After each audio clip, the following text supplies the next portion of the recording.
Assalamualaikum warahmatullahi wabarakatuh. Alhamdulillah, semua alhamdulillah. Syukur kita kepada Allah Subhanahu Wa Taala kerana pada petang ini kita bersama lagi. Baik, saya ingin menambah lagi beberapa maklumat-maklumat yang kita boleh kongsi bersama pada petang ini. Saya telah didatangi oleh seorang kepada saya yang menyatakan bahawa dia bertanya tentang istikharah lah. So dia sudah berkenalan dengan seorang lelaki ini, kemudian dia dah sembahyang istikharah, kemudian dia tak ada dapat mimpi apa-apa kata dia, tapi dia dapat beberapa kemudahan di mana tak boleh lelaki ni dapat cuti, boleh jumpa mak bapak dia. Namun yang dia mungkin dia terbuat atau mengganggu pemikirannya ialah apabila tak boleh lelaki itu setelah saja berjumpa dengan keluarganya mengambil keputusan untuk memutuskan hubungan dan terus hilang begitu saja. Jadi dia bertanya kepada saya, apa yang patut dia buat? Apa yang patut saya buat, Ustaz? Adakah saya perlu mengejar kerana daripada istikharah saya, walaupun saya tidak dapat mimpi apa-apa, namun saya lihat ada kemudahan di mana dia berjumpa dengan keluarga saya. Baik, setelah saya melihat ada beberapa perkara yang perlu disampaikan, terutama anak muda pada hari ini. Bagus bila kita ada peluang dan peluang dan kesempatan untuk berkenalan, untuk berjalan hidupnya, alhamdulillah. Namun sembahyang istikharah itu janganlah ditinggalkan sebagai ikhtiar kita untuk memilih terbaik dengan kita mengadu pada Allah Subhanahu Wa Taala, di mana akhirnya perkahwinan atau pasangan yang kita pilih ini akan menyebabkan kita semakin hampir dan dekat dengan Allah Subhanahu Wa Taala.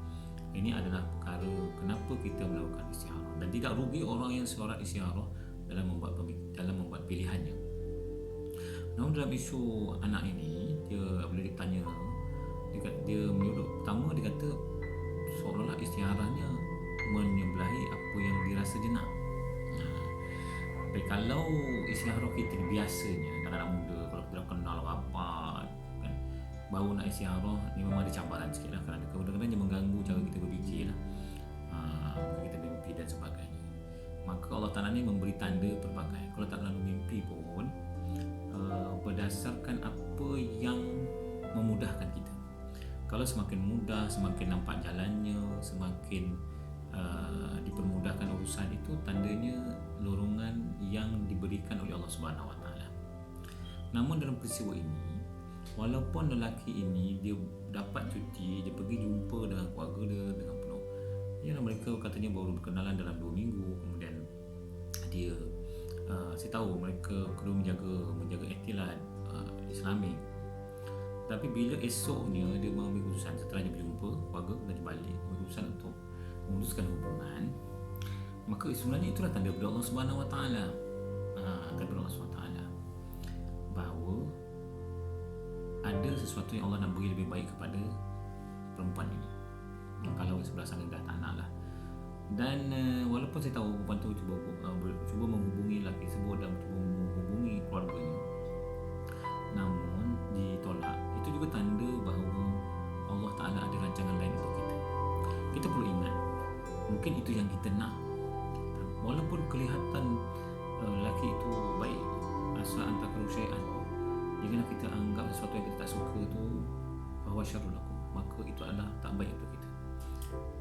Jadi kita jangan sangka bahawa sesuatu yang kita rasa buruk itu, tak elok itu adalah buruk bagi kita, dan baik itu, kelihatan baik itu adalah baik bagi kita. Mungkin sebaliknya, innallaha la ya'lamu wa antum la ta'lamun. Sejujurnya Allah mengetahui dan kita tak tahu apa-apa. Mungkin pada pandangan kita lelaki ini bagus, baik, akhlak, budi pekerti, jaga solat dan sebagainya, memang baguslah. Tetapi walaupun dah istikharah, dipermudahkan, tak lepas tu dia memutuskan hubungan dan keluarganya cuba untuk mengelak kita daripada berhubungan dengan dia, maka itu tanda dari Allah SWT. Bukan makna lelaki ini tak baik, tetapi dalam keperluan kita, sebab kita mungkin kita nak beberapa keluarga kita dan sebagainya, maka orang yang paling kita perlukan pada saat wataknya begini. Maka untuk lelaki itu, walaupun kita yang baik, mungkin wataknya tidak sesuai untuk kita. Betul, Allah memberikan kita apa yang kita perlu, bukan apa yang kita nak. Saya berkata pada anak ini bahawa anda bila dia menunjukkan rasa yang tak khawatir, kenapa ditolak, kenapa di reject saya ada masalah saya.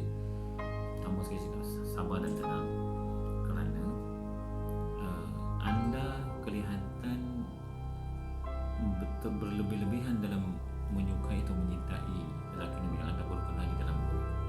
Jangan terlalu over, maksimum 70%.